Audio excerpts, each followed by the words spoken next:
The garbage disposal. It's got to be the most hardworking, underappreciated gadget in the entire kitchen, right up until the moment it stops working. So today, we're going to pull back the curtain on this thing. We're going to figure out what all those weird, scary sounds actually mean, and most importantly, how you can get your kitchen sink back in business.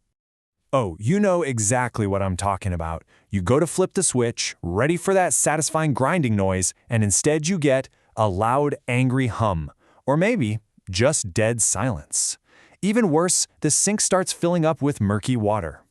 It is one of the most maddening moments in the kitchen. But hey, don't panic. We are going to walk through this together. So, here's our game plan. First, we'll get into why these machines decide to go on strike in the first place. Then, and this is super important, we'll cover the #1 safety rule. After that, we're going to play detective and diagnose the 5 biggest problems. And of course, we'll talk about how to stop these things from happening again. And finally, we'll nail down exactly when it's time to just throw in the towel and call a pro. Okay, so why does this kitchen workhorse suddenly give up on us? Well, it almost always comes down to one of 3 things. We're feeding it the wrong stuff, we're trying to give it way too much at once, or, let's be honest, we've just kind of neglected it. And those are the things that lead straight to the jams, the clogs, and yeah, those funky smells we're about to deal with. All right, hold on. Before you even think about reaching for a tool or peeking down the drain, we need to talk about safety. Seriously, this is the absolute most important part of the whole deal. If we get this right, you can figure out the problem without any risk. So let's go through this step by step. Here's the 2-step safety dance, and you got to do both. First, find the wall switch for the disposal and flip it to off. Easy enough, right? But for total 100% certainty, you're going to walk over to your breaker box and flip the breaker that powers the disposal. Now and only now is the power completely cut. And that brings us to the golden rule. This is it. This is the big one, and it is absolutely non-negotiable. You never, ever put your hands inside the garbage disposal. I don't care if the power is off for the whole neighborhood. You can use tongs, you can use pliers to get something out, but you never, ever use your fingers. Got it? Good. Okay, now that we've got the safety stuff locked down, it's time to put on our detective hats. Let's start figuring out what's actually wrong. We're going to run through the top 5 most common headaches that garbage disposals give homeowners. By the time we're done with these 5, I promise you'll have a much better idea of what's happening in your sink. You'll be able to hear a sound and go, aha, I know what that is. So let's jump in with number 1. First up, the all-time classic, the angry hum. You flip the switch and you hear this loud, but the blades aren't spinning. That, my friends, is almost guaranteed to be a jam. Something, like a piece of bone or a wad of celery, is physically stuck in there, stopping the blades. By the way, after you safely clear it, don't forget to look for a little red or black reset button on the bottom of the unit. Now, what if that humming and jamming feels like a daily occurrence? If you're dealing with it all the time, then the problem probably isn't the faulty disposal. The problem is what's going into the disposal. You see, things like potato peels, corn husks, or coffee grounds, they build up and cause these constant jams, and they will absolutely wear out your motor fast. Okay, here's a plot twist for you. What if the disposal sounds like it's running just fine, but the water just sits there? Or you hear this gurgle sound? Well, in this case, your disposal might be innocent.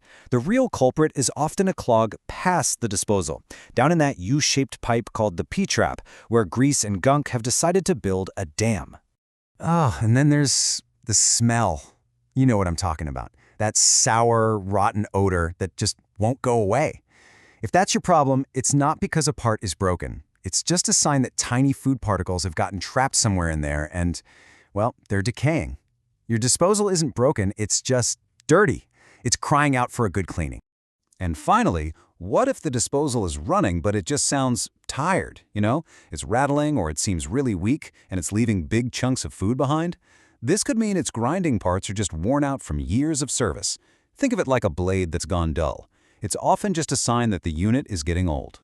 So, we figured out how to diagnose the problems, but you know what's way better than fixing your disposal? Not having to fix it in the first place, right? So let's talk about the super simple things you can do to keep this thing running happy and healthy for the long haul. All right, think of this as the public enemy #1 list for your disposal. Fibrous stuff like celery gets tangled up like string. Starchy things like pasta and rice swell up with water and create a thick paste. Grease and oil are liquid when they're hot, but they turn into solid gunk in your pipes. And of course, hard stuff like bones or avocado pits can literally break the machine. All this stuff, it belongs in the compost or the trash can.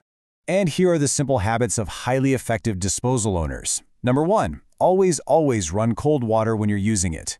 Number 2, feed it food in small little bits. Don't just dump a whole plate in there. 3, after the grinding sound stops, let that cold water run for another 10 or 15 seconds to flush everything down the line. And 4, please avoid those harsh chemical drain cleaners. They can do real damage to the seals inside. Look, you can solve a lot of these problems yourself. You really can. But being a smart homeowner also means knowing your limits. Sometimes trying to fix a problem that's over your head can turn a small issue into a huge, expensive disaster. So let's be really clear about the signs that mean it's time to just pick up the phone and call a plumber. Here's when you make the call. If you've got jams that just keep coming back no matter what you do. If you suspect for even a second that there's an electrical issue. If you have a clog that you just cannot clear. Or if you've cleared a jam but the disposal still sounds really weak or is making a horrible racket. Any of those are your cue. Don't be a hero. Bring in an expert.